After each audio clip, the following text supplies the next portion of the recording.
when there's indications that Hillary got certain debate questions ahead of time, when there's indications that she was just, absorbing and borging Bernie Sanders positions for the sake of political gain. And this goes on and on. I've done a bunch of presentations about this, and people can check this out if they want at youtube.com/freedomainradio. But when all of this stuff is going on, this is all falling apart. The mainstream narrative, which the media has controlled since the dawn of time, since the dawn of the media, the mainstream narrative has been controlled by the gatekeepers.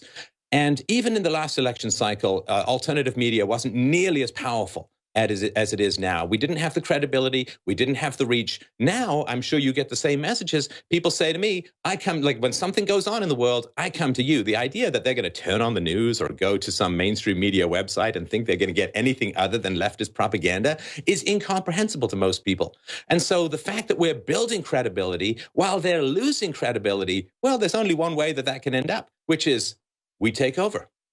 Recently, you tweeted just like how much the mainstream media was talking about Trump tapes and how little they were talking about WikiLeaks. It was many, many multiples of times that they were talking about the inconsequential story of the Trump tapes. So they pump this story, they pump this story, they pump the story. And then what happens is they say, in a debate or wherever they're at, they say, well, I have to ask you this because it's a really popular topic. It's like, no kidding, it's a popular topic. If you keep repeating the same topic over and over and over again, guess what? People are going to end up talking about it. But it's this kind of circular reflective nonsense that is going on. And people are waking up to it. They're recognizing that this is not facts. This is all spin. And if you want to go to the facts, you have to go to people who follow the facts. I've built my reputation on that commitment to the truth. And that now has become the source of our success, the source of our revenue. And if you want to follow the money, you go to the people who are getting paid to tell the truth, right? Who benefits? Well, you tell more truth, you get more followers, you get more listeners, you get more revenue, you have more impact.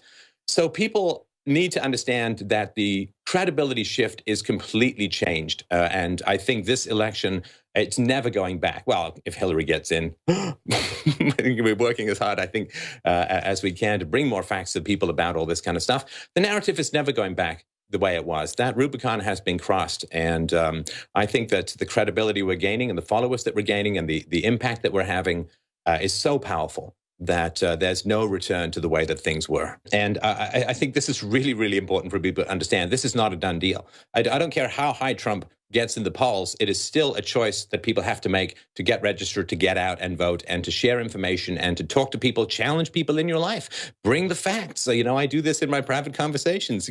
I'm up here in Canada, so let's just say it's not exactly a pro-Trump bastion, and I have to have conversations with people where I point out Hillary Clinton's record in the Middle East, and I point out Bill Clinton's history with women, and all of these kinds of things.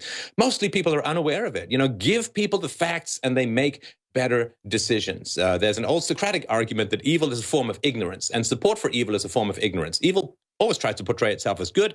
Bring the facts and people can make better decisions, because it really does come down to the next couple of weeks. And I get these messages all the time from people who aren't in America saying, well, I can't vote, but what can I do? Well, find people in America and get the information to them. Share and go to various groups that are in America and share the information with them. Groups who otherwise might not get the facts that are out there. Do all of this kind of work. If you're not in America, I'm not in America, there's an enormous amount that you can do to bring real facts to people so they can make more informed and better decisions. So, yeah, I think that they are falling apart or falling behind in the polls. And I think that's because they are just torching their credibility in such a hysterical fashion. And we are breaking down the narrative, breaking apart the propaganda in real time.